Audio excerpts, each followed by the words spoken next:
Hey my lovelies part, आज कैसे हैं आप लोग? आई होप आप सभी अच्छे होंगे, स्वस्थ होंगे, मिस्टर रन को एंजॉय कर रहे होंगे। तो जो कोई भी मेरे चैनल पे न्यू आ रहा है, प्लीज़ मेरे चैनल को लाइक शेयर सब्सक्राइब करना मत भूलिएगा। और अगर आप लोगों को मेरे स्टोरी लाइन उसके प्लॉट पसंद आते हैं तो प्लीज़ मुझे उसका नाम कमेंट्स करके मुझे अप्रिसिएट करना मत भूलिएगा, ठीक है ना? देन चलिए हम स्टार्ट करते हैं आई एम बेबी फादर 2 को नेक्स्ट, ओके ना?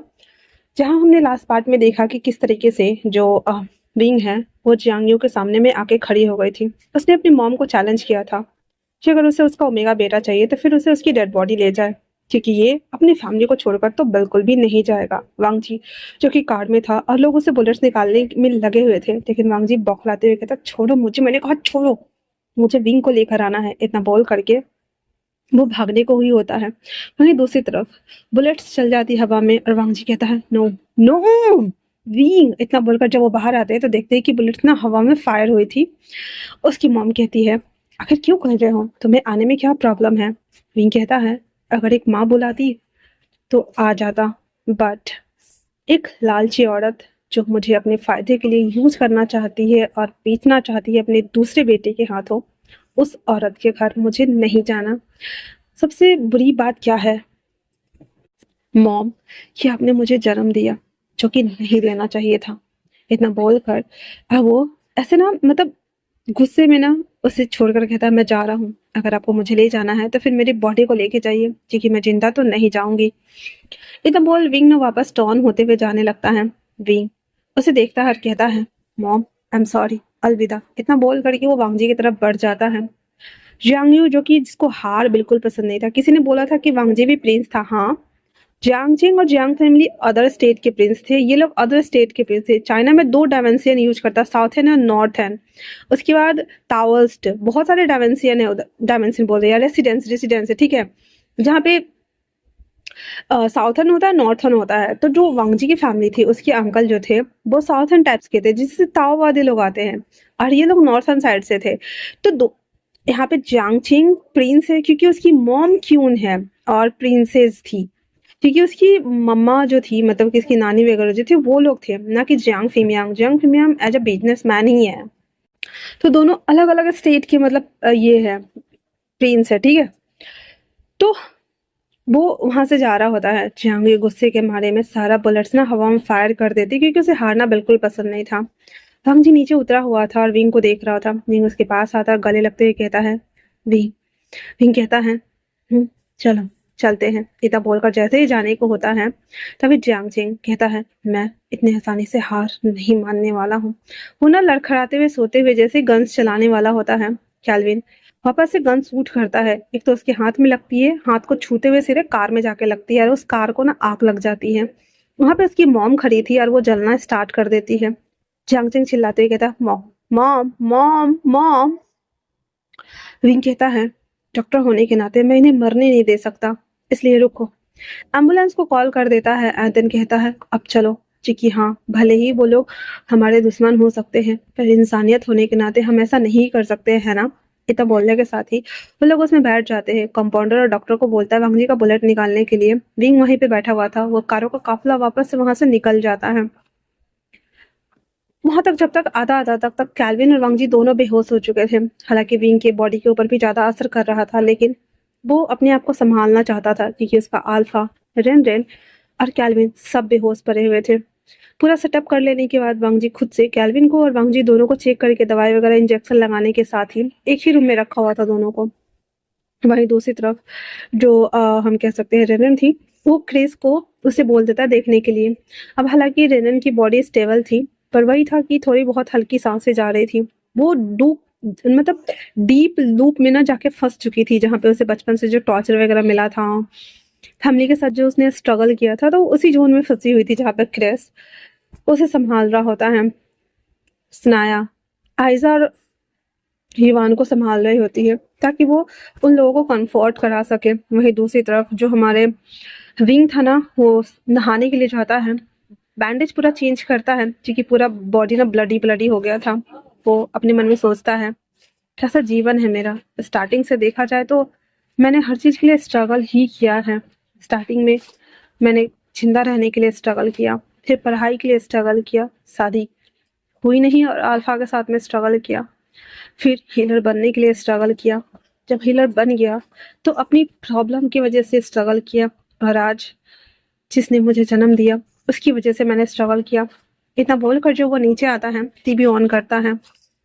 वी जब टीवी चलाकर देखता है तो उसमें न्यूज़ आ रही थी कि जो जियांग है और ये लोग है ना, वो जियांग ना आधा से ज़्यादा जल चुकी थी, और जियांग चेंग उसका खोपड़ी तो वैसे ही खोल गया हुआ था, हाथ भी वो जल गया हुआ था थोड़ा बहुत, वो भी। वो सब ना हॉस्पिटल में एडमिट थे और जियांग फिमियांग बाहर बैठे हुए थे। वो अपना सर पीटे हुए थे क्योंकि उन्हें पता था कि बदला का परिणाम कुछ भी नहीं होता है। वहीं दूसरी तरफ उसी हॉस्पिटल में सीचन मेंगा को भर्ती करा चुके थे। सीचन भी उसके बगल में आके बैठते हुए कहते हैं, आप यहाँ क्या कर रहे हैं? जियांग फिमियांग कहते हैं, मेरी बीबी और मेरे बेटे की जीत ने मुझे कहीं का नहीं छोड़ा, क्या करूँ मैं? सीजन कहते हैं, कभी कभी ना बदले की भावना को ना शांत रखना चाहिए, क्योंकि अगर हम बदला लेने चाहते हैं तो हम भूल जाते हैं कि अगर हम दूसरे को कष्ट देना जानते हैं, वो रिपीटेड वे में हमारे पास भी आती है। बदले से आज तक किसी का भला नहीं हुआ है, अपना ही घर उजड़ा है, और ये बात हमें स्वीकार करनी चाहिए। मेरे पास एक चांस था कि मैं पापा बन जाऊंगा, पर अब वो चांस भी नहीं रहा। अब इससे बड़ी सजा मुझे क्या मिल सकती है कि मैं जीवन भर बिना बच्चे के अपनी लाइफ गुजार दूं। वहीं दूसरी तरफ मेरा भाई कोर हार्ट से मुझे नफरत करता है। जियांग फिमियांग कहते हैं, हालांकि वो लड़का मेरा बेटा तो नहीं लगता है, उसने मेरे बेटे के साथ में जो किया मुझे उससे नफरत है, लेकिन हाँ, एक इंसानियत होने के नाते उसने सही किया, क्योंकि कोई भी ओमेगा अपने अल्फा को छोड़कर किसी और का बेड वार्मर तो कभी नहीं बनेगा। मेरी वाइफ वो ग्रीड में आकर के उसने उसे यूज करने वाला टूल्स बनाने की कोशिश की, जिसका परिणाम उसे भुगतना पड़ रहा है। मे भी शायद अब वो समझ जाए। अरे तब बोल करके वो दोनों वहां पे बैठे हुए थे, क्योंकि हकीकत में देखा जाए तो बदला इंसान को बस अंधा कर देता है और कुछ भी नहीं। उसके बाद वो लोग उन लोगों का इलाज कराने लगते हैं। अब ऐसे करते हुए 6-7 दिन हो चुके थे।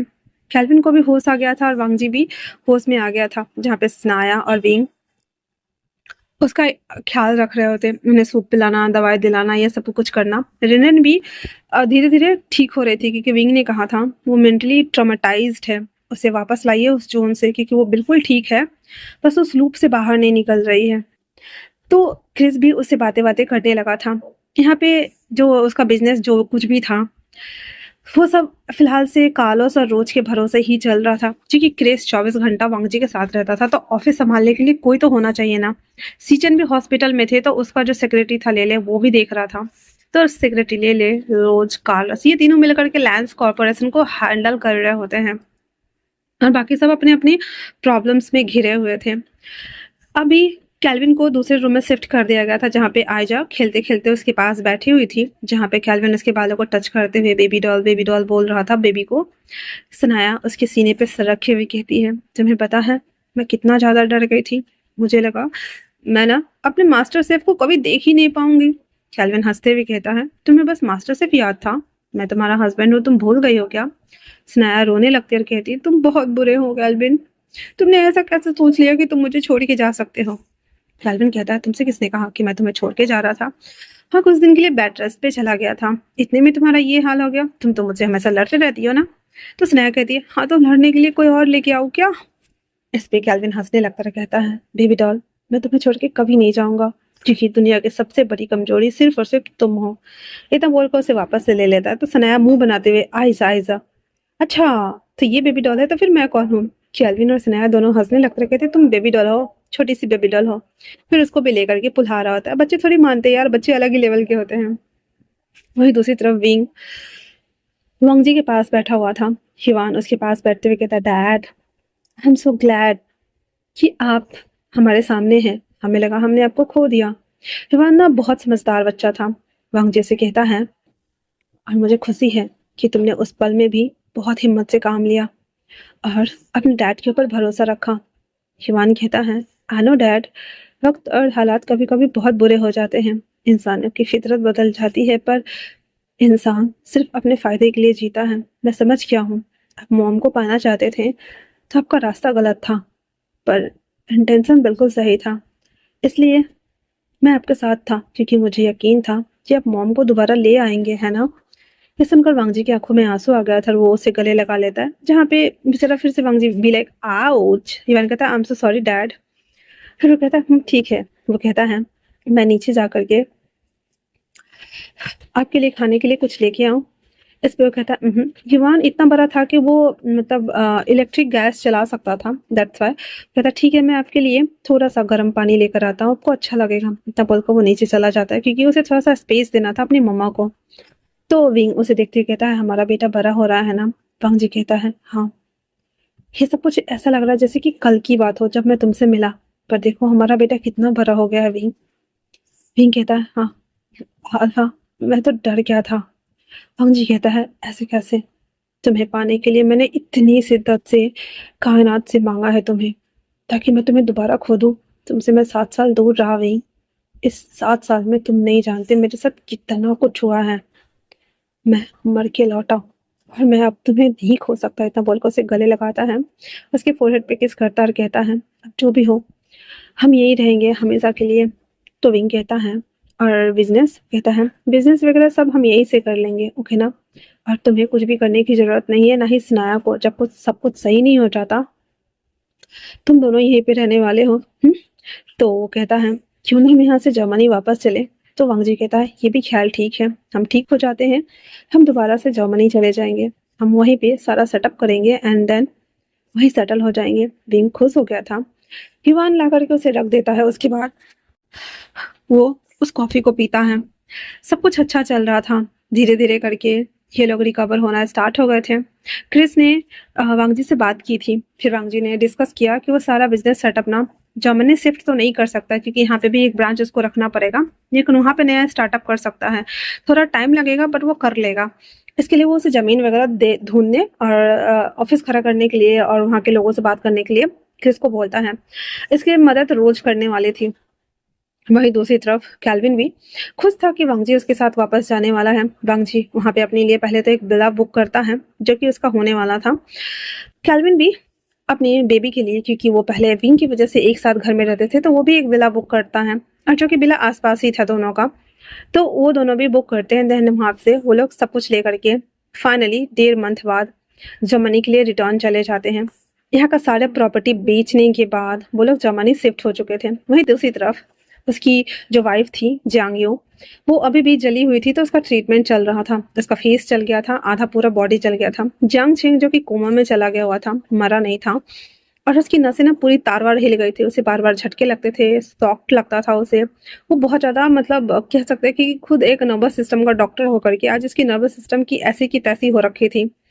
एक दिन उसके डैड जब उसे देखने के लिए आते हैं तो उसे कहते हैं, मैंने कहा था लालच बहुत बुरी बला है, तुम जो कर रहे हो ये बहुत बुरा है जियांग चेंग। फिर डॉक्टर से बात करता है कि उसका बेटा ठीक तो हो जाएगा ना? डॉक्टर बोल देते हैं कि हाँ उसका बेटा ठीक हो जाएगा, 3-4 साल लग जाएगा।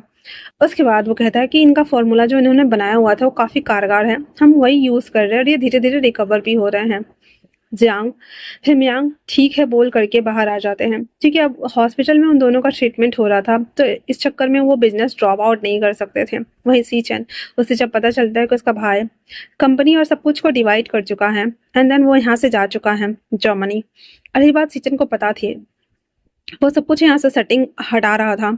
यहाँ का जो लीगल काम था उसे करने के लिए वो रोज को छोड़ देता है और कार्लोस को, क्योंकि यहाँ के काम को वो दोनों अच्छे से हैंडल कर पा रहे थे। जर्मनी में जो उन लोगों ने काम स्टार्ट किया था वहाँ पे वांग जी और क्रेस काम कर रहे थे, और वापस से स्नाया और जो हमारा विंग था ना, उन लोगों ने अपना हॉस्पिटल वापस से रिटर्न ज्वाइन कर लिया था।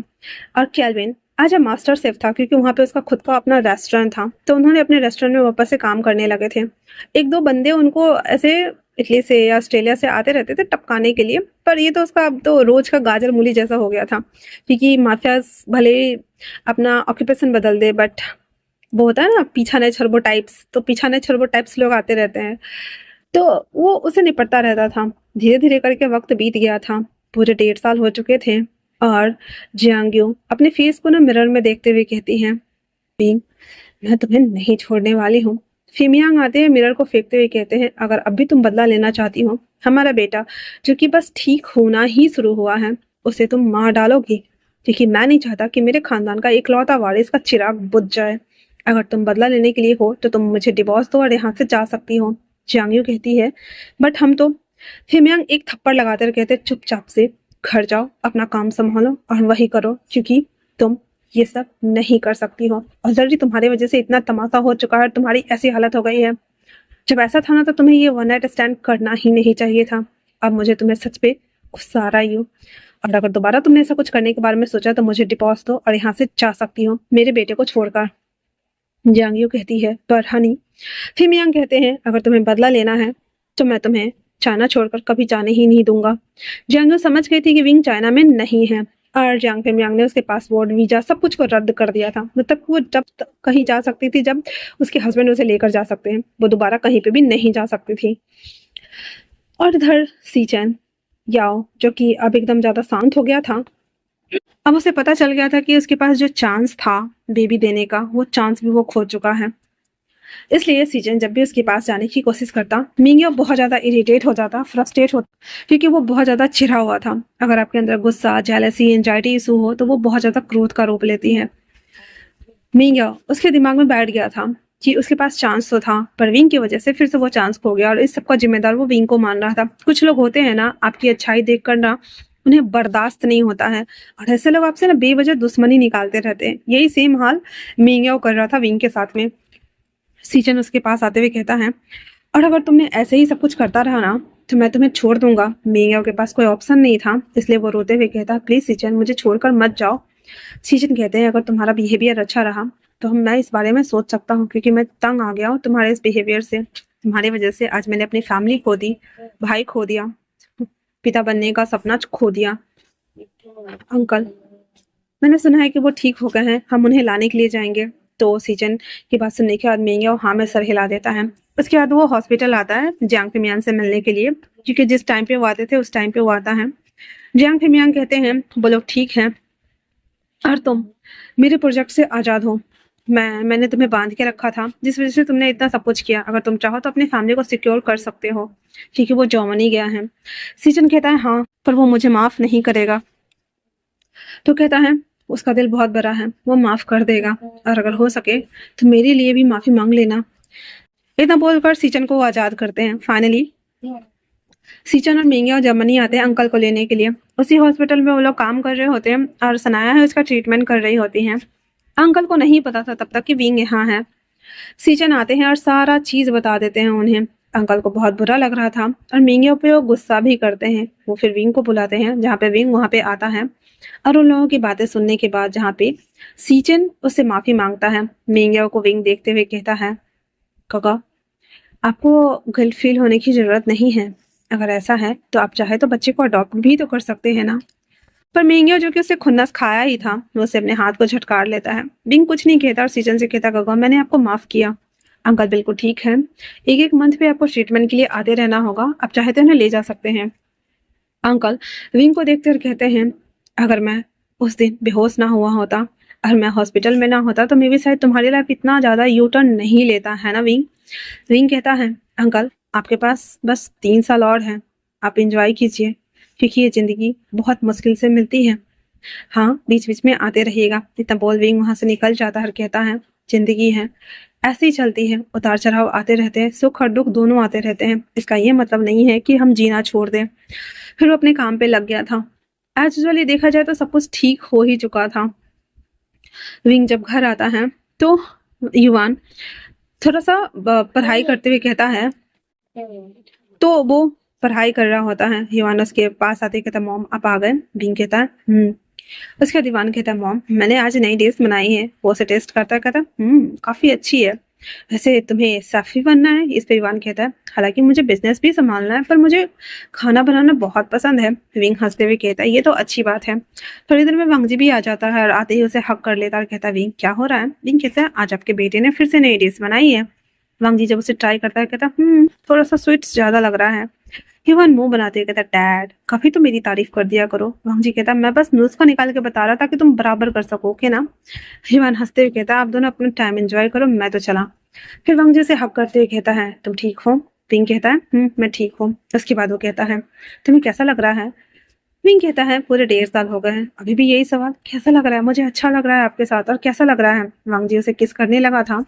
किस ब्रेक करने के बाद कहता है तो ऊपर चले, क्यों ना हम एक और बेबी के बारे में सोचे। विंग इस पे कहता है हाँ हाँ हाँ क्यों ना हम एक और बेबी के बारे में सोचे। वंग जी कहता है एक्चुअली में एक नहीं 2 बेबी के बारे में सोचेंगे, इतना सुनना हुआ था। तो विंग कहता है नो वे।